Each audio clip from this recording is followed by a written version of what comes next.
तो स्टूडेंट्स, आज हम पढ़ने जा रहे हैं आईसीएसई क्लास 6 के ज्योग्राफी के चैप्टर नंबर 2 और चैप्टर का नाम है लैंडफॉर्म्स। ओके, सो इस चैप्टर में हम पढ़ेंगे कि किस तरह से वेरियस लैंडफॉर्म जो है वो बने हुए हैं। सो लैंडफॉर्म, सबसे पहले हम इंट्रोडक्शन को देखते हैं। Our planet earth is called blue planet because 71% of earth is covered with the ocean and 29% of the earth is covered by the land। तो हमारा जो पृथ्वी है, हमारे जो धरती है, हमारा जो अर्थ है, उसको हम क्यों क्या कहते हैं? ब्लू प्लेनेट कहते हैं। ब्लू प्लेनेट इससे ब्लू प्लेनेट क्यों कहते हैं? क्योंकि इसमें 71% जो है एरिया जो है वो ओशियन से कवर्ड है। मतलब कि पूरा जो पृथ्वी का जो अर्थ का जो एरिया है उनमें से 71% जो है वो ओशन जो है कवर किए हुए हैं, और उसके अलावा जो बाकी 29% यानी कि 29% जो है वो लैंड से यानी कि कॉन्टिनेंट से कवर्ड है। इसीलिए इसे हम ब्लू प्लेनेट कहते हैं, क्योंकि मैक्सिमम एरिया जो है वो हमारा जो ओशन है वो कवर किए हुए हैं। तो next, the northern hemisphere consist mostly of land while southern hemisphere is almost covered by the ocean. और हम जानते हैं कि हमारा जो पृथ्वी है, हमारा जो अर्थ है, वो दो हेमिस्फीयर में बटा हुआ है। एक है नॉर्दर्न हेमिस्फीयर जो कि इस इक्वेटर से ऊपर नॉर्दर्न हेमिस्फीयर, और नीचे साउदर्न हेमिस्फीयर। ठीक है, सो जो नॉर्दर्न हेमिस्फीयर है, सो ज्यादातर एरिया नॉर्दर्न हेमिस्फीयर का वो जो है कॉन्टिनेंट से भरा हुआ है, यानी कि लैंड से भरा हुआ है। जैसे कि आप देख सकते हैं यहाँ पर साउथ अमेरिका, अफ्रीका का आधा से भी ज्यादा एरिया, और पूरा एशिया, पूरा यूरोप जो है वो नॉर्थ हेमिस्फीयर पर पड़ता है। और अगर हम साउथ हेमिस्फीयर की बात करें तो कुछ एरिया साउथ अमेरिका के और ऑस्ट्रेलिया और अफ्रीका के आधा से भी कम एरिया जो है साउथ हेमिस्फीयर पर पड़ता है। ठीक है, यानी कि साउदर्न हेमिस्फीयर पर पड़ता है। इसीलिए इस जो नॉर्दर्न हेमिस्फीयर है इसे हम लैंड हेमिस्फीयर कहते हैं, और जो साउदर्न हेमिस्फीयर है उसे हम वाटर हेमिस्फीयर भी कहते हैं। ठीक है, the solid part of earth surface is constituted by various natural features called landform. और जो हमारा जो ये कॉन्टिनेंट्स है, ये कॉन्टिनेंट सारे जो है उनमें बहुत सारे फिजिकल फीचर्स है, या फिर हम कह सकते हैं कि बहुत सारे नेचुरल फिजिकल फीचर्स मिलकर ये सारे सॉलिड पार्ट यानी कि कॉन्टिनेंट यानी कि लैंड बने हुए हैं। तो इन्हीं फीचरों को हम क्या कहते हैं? लैंडफॉर्म कहते हैं। क्या कहते हैं?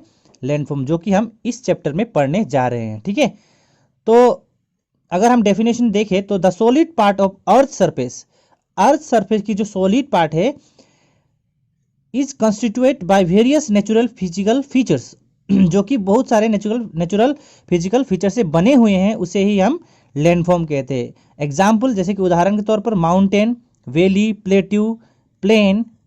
ठीक है, तो ये सारे जो है फिजिकल फीचर्स यानी कि लैंडफॉर्म के एग्जाम्पल्स हैं।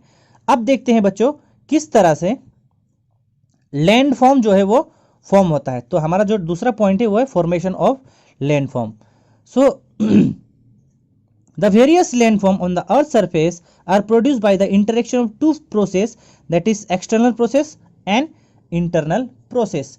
सो हमारा जो अर्थ है, अर्थ में जितना भी लैंडफॉर्म बनता है, अलग अलग तरह का लैंडफॉर्म जो भी बनता है वो दो प्रोसेस से बनता है। ठीक है, एक है एक्सटर्नल प्रोसेसेस और दूसरा है इंटरनल प्रोसेसेस। ठीक है, एक्सटर्नल का मतलब बाहरी, ठीक है, बाहरी प्रोसेस से बनता है, मतलब बाहर का प्रोसेस से बनता है। और इंटरनल प्रोसेसेस का मतलब होता है कि अंदर का, यानी कि जमीन का अंदर का, यानी कि सरफेस का अंदर का प्रोसेस से बनता है। ठीक है, तो इन दो प्रोसेस को हम डिटेल में देखेंगे। तो सबसे पहला है यहाँ पर है एक्सोजेनिक और एक्सटर्नल प्रोसेसेस।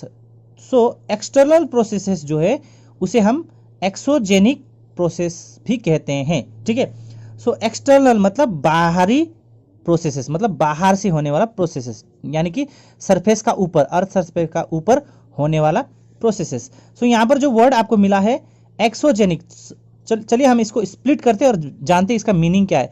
सो यहाँ पर एक्सो नहीं, एक्चुअली एक्सो। ठीक है, एक्सो मतलब होता है आउटसाइड, जेनिक मतलब है ओरिजिन। तो ये जो फोर्स है वो कहां पर ओरिजिन होता है? आउटसाइड, यानी कि ऑन द सरफेस ना, आउटसाइड मतलब जमीन का ऊपर, ऊपर जमीन का अंदर नहीं, जमीन का बाहर, यानी कि on the surface.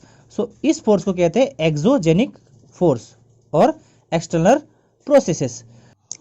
The external processes are those processes that act on the earth surface, these are agents of denudation. ठीक है, सो जो एक्सटर्नल प्रोसेस है यानी कि एक्सोजेनिक जो फोर्स है वो कहां पर एक्ट करता है, कहां पर काम करता है, वो अर्थ सरफेस पर काम करता है, यानी कि अर्थ के ऊपर। ठीक है, अर्थ सरफेस का ऊपर, अर्थ सरफेस का अंदर, नीचे नहीं, not in the interior of the earth, मतलब ऊपरी भाग पर ये एक्ट करता है। These are the agents of the denudation, और ये सारे जो है क्या है, डेन्यूडेशन के एजेंट है। ठीक है, तो स्टूडेंट्स डेन्यूडेशन का मतलब होता है removal of top soil from the surface of the land, या फिर वेदरिंग ऑफ द रॉक्स ना, मतलब कि जो रॉक्स टूट जाते हैं या फिर लैंड सरफेस का, या लैंड सरफेस का टॉप सॉइल जो रिमूव हो जाते हैं या फिर पानी का कारण से, या फिर ग्लेशियर का कारण से, या फिर विंड का कारण से, हवा का कारण से, उसे हम डेन्यूडेशन कहते हैं। ठीक है, like agent like reverse, glacier, wind and waves, ये सारे के सारे क्या है, डेन्यूडेशन के एजेंट है। यानी कि रिवर हो गया, ग्लेशियर हो गया, विंड हो गया और वेव जो है, ये सारे के सारे क्या करते हैं, ये डेन्यूडेशन करते हैं। ठीक है, these agent wear down the rock on the surface and produce different features like valley, lowland, ridges. और ये जो सारे एजेंट्स जो है यहाँ पर, यानी कि river, glacier, wind and waves, ये सारे क्या करते हैं, ये सारे पत्थरों को क्या करते हैं, पत्थरों को तोड़ देते हैं। ठीक है, ये सारे एजेंट जो है जैसे कि रिवर, ग्लेशियर, विंड और वेव्स, ये क्या करते हैं, ये पत्थरों को तोड़ देते हैं, यानी कि कह सकते हैं उसको यानी कि उसको उखाड़ देते हैं, यानी कि उसको उखाड़ देते हैं, या फिर कहिए उसको तोड़ देते हैं, और उसी से उन पत्थरों को तोड़ तोड़ कर बहुत सारे फिजिकल फीचर्स में बदल देते हैं, जैसे कि वैली, या फिर कहो लोलैंड, या फिर रिजेस, इस तरह से बहुत सारे फिजिकल फीचर्स में बदल देते हैं। The external processes act slowly and changes take place gradually over a long period of time. So जैसे कि मैंने आपको बताया कि ये जो एक्सोजेनिक जो फोर्सेस है, या फिर ये जो प्रोसेस है एक्सटर्नल प्रोसेस, ये जो प्रोसेस है ये बहुत ही स्लोली होता है। ठीक है, स्लोली यानी स्लोली बहुत ही धीरे से, धीरे धीरे यानी कि बहुत ही धीरे धीरे, और ग्रेजुअली होता है यानी कि क्रमिक, मतलब समय का साथ धीरे धीरे धीरे, और इसके लिए बहुत ही ज्यादा समय लगता है, कहें कि हजारों साल लग जाता है। The changes which take place on the surface of the earth can be observe. ठीक है, example erosion by raining water and effect of the weathering. So erosion मतलब क्या होता है, इरोजन का मतलब होता है कि मिट्टी को यानी कि सोइल को एक जगह से दूसरा जगह उखाड़ कर ले जाना, और ये इरोजन हो सकता है वाटर से भी हो सकता है, विंड से भी हो सकता है, या फिर ग्लेशियर से भी हो सकता है। ठीक है, तो ये सारा जो प्रोसेस है इसको हम ऑब्जर्व कर सकते हैं, यानी कि हम उसको देख सकते हैं। जैसे कि आप देखते होंगे जब रेनी सीजन होता है तो नदी में पूरा फ्लड आ जाता है, और आपने देखा होगा नदी का पानी का रंग बदल जाता है, यानी कि पूरा काला यानी धुंधला हो जाता है। तो उसमें जो है वो सारा क्या है, वो मिट्टी है। ठीक है, वो सॉइल है, सॉइल को इरोड करके वो नदी जो है वो उसे लेके आया है, अब उसे कहीं दूसरा जगह ले जाकर वो क्या कर देगा, डिपॉजिट कर। Endogenic process. सो यहाँ पर बच्चों चलिए हम इस वर्ड को एंडोजेनिक को हम स्प्लिट करके समझते हैं। एंडो का मतलब होता है इनसाइड, क्या होता है, इनसाइड। जेनिक का मतलब होता है ओरिजिन, यानी कि ये जो प्रोसेस है वो जमीन का अंदर होता है, यानी कि सरफेस का अंदर होता है। ठीक, और बच्चों ये जो प्रोसेस होता है ये होता है हमारा अर्थ क्रस्ट पर। ठीक है, और आपने पढ़ा कि अर्थ का जो इंटीरियर पार्ट है वो है आपका क्रस्ट, मेंटल और कोर, और ये जो प्रोसेस जो होता है वो अर्थ क्रस्ट पर ही होता है। होता तो है अर्थ सरफेस का अंदर, लेकिन वो अर्थ क्रस्ट पर ही होता है। तो एंडो का मतलब क्या है बच्चों, एंडो का मतलब इंटीरियर, जेनिक का मतलब ओरिजिन, मतलब ऐसा प्रोसेस जो, ऐसा फोर्स या फिर ऐसा प्रोसेस जो अर्थ सरफेस का अंदर काम करता है। The internal processes operate in the interior of the अर्थ। ठीक है, अंदर वाली जो प्रोसेस है जो अर्थ के अंदर काम करता है उसे हम एंडोजेनिक प्रोसेस कहते हैं या फिर इंटरनल प्रोसेस कहते हैं।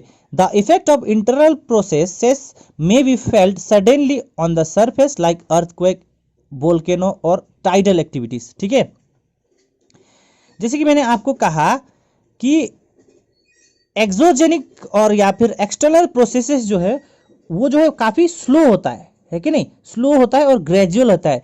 लेकिन जो है एंडोजेनिक जो प्रोसेस है ना, वो कुछ कुछ प्रोसेसेस जो है वो सडन होता है, यानी कि अचानक से हो जाता है। जैसे कि कहिए अर्थक्वेक, अर्थक्वेक कैसा होता है, अचानक होता है, राइट। और वोल्केनिक इरप्शन और बाकी टाइडल एक्टिविटीज, कुछ टाइडल एक्टिविटीज, ये सारे जो है ये अचानक से होता है, अचानक से हो जाता है। तो इसीलिए ज्यादातर एंडोजेनिक जो प्रोसेस है या फिर इंटरनल प्रोसेस जो है वो कैसा होता है, वो सडनली हो जाता है, यानी कि अचानक से हो जाता है। ठीक है, जैसे कि अर्थक्वेक, वोल्केनिक इरप्शन और tidal activity. Sometime the internal process like mountain building operate very slowly over a long period of time. लेकिन बच्चों ऐसा नहीं कि सारा का सारा एंडोजेनिक प्रोसेस या फिर इंटरनल प्रोसेस जो है वो सडन होता है या फिर फास्ट होता है।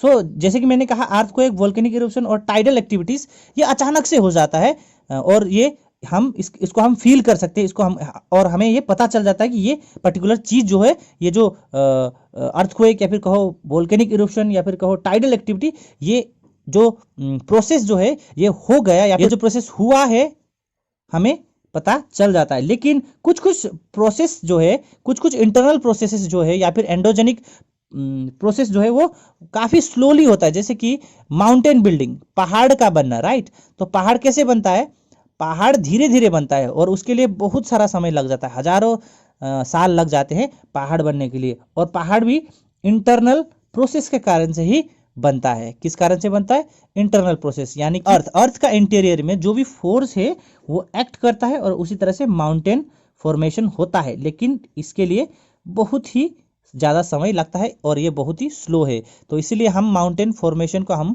फील नहीं कर सकते, या फिर कहो कि हमें माउंटेन फॉर्मेशन हो रहा है बोल के हमें पता नहीं चलता, क्योंकि ये बहुत ही स्लो प्रोसेस है। ठीक है, the working of the internal process can not be observe but its effect may be visible on the surface of the land. Okay, कहने का मतलब क्या है कि जो एंडोजेनिक प्रोसेस जो होता है वो अर्थ सरफेस के अंदर होता है, राइट। तो उसको हम नहीं देख सकते क्योंकि वो इंटीरियर ऑफ द अर्थ होता है, मतलब अर्थ का अंदर होता है। लेकिन उसको हम देख सकते हैं उसकी सतह पर, मतलब कि पृथ्वी के जो सतह है या फिर कहो अर्थ का सरफेस है उस पर हम उसको देख सकते हैं या फिर हम उसको महसूस कर सकते हैं। ठीक है, जैसे कि वोल्केनिक इरप्शन हो गया, अर्थक्वेक हो गया, वो होता कैसे है, सडन चेंज आ जाता है, यानी कि सडन मूवमेंट आ जाता है अर्थ सरफेस का अंदर। उसका कारण से क्या होता है, उसका कारण से अर्थक्वेक या फिर वोल्केनिक इरप्शन होता है। तो उसे तो हम नहीं देख सकते क्योंकि वो होता है जमीन के अंदर, राइट। लेकिन उसको हम फील कर सकते हैं या फिर महसूस कर सकते हैं पृथ्वी के जो अर्थ के सरफेस पर, राइट। तो इसीलिए यहाँ पर कहा गया है कि वर्किंग ऑफ इंटरनल प्रोसेस, जो इंटरनल प्रोसेस का वर्किंग है यानी कि एंडोजेनिक प्रोसेस जो है उसको हम नहीं देख सकते क्योंकि वो अर्थ का अंदर होता है, लेकिन हम उसको हम फील कर सकते अर्थ सरफेस पर या फिर सरफेस ऑफ द लैंड पर। हेंस एंडोजेनिक मूवमेंट में भी स्लो मूवमेंट और सडन मूवमेंट। सो एंडोजेनिक मूवमेंट स्लो मूवमेंट भी हो सकता है और सडन मूवमेंट भी हो सकता है। जैसे कि सडन मूवमेंट का अगर हम बात करें तो earthquake, volcanic eruption, tidal activities, और अगर हम स्लो मूवमेंट का बात करें तो formation of the mountain, right. ये बहुत ही स्लो होता है। सो एंडोजेनिक प्रोसेस जो होते हैं या फिर कहिए इंटरनल प्रोसेसेस जो होते हैं वो दो तरह के होते हैं। एक होता है स्लो मूवमेंट और दूसरा होता है सडन मूवमेंट। उसे हम देखेंगे एक एक करके, लेकिन उसे हम देखेंगे वीडियो नंबर 2 पर, यानी कि इसके पार्ट 2 वीडियो पर।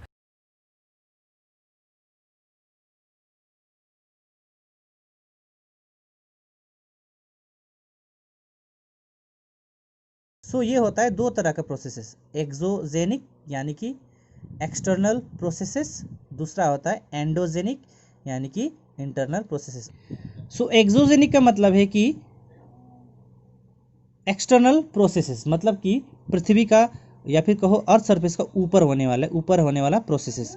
सो सबसे पहला आता है वेदरिंग। सो वेदरिंग का मतलब होता है कि break down of the rocks, right, मतलब कि रॉक्स का टूटना। और ये कैसे होता है, रॉक्स कैसे टूटते हैं या फिर कैसे ब्रेक डाउन होते हैं?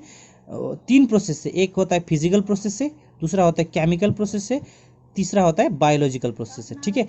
उसी और नेक्स्ट है इरोजन।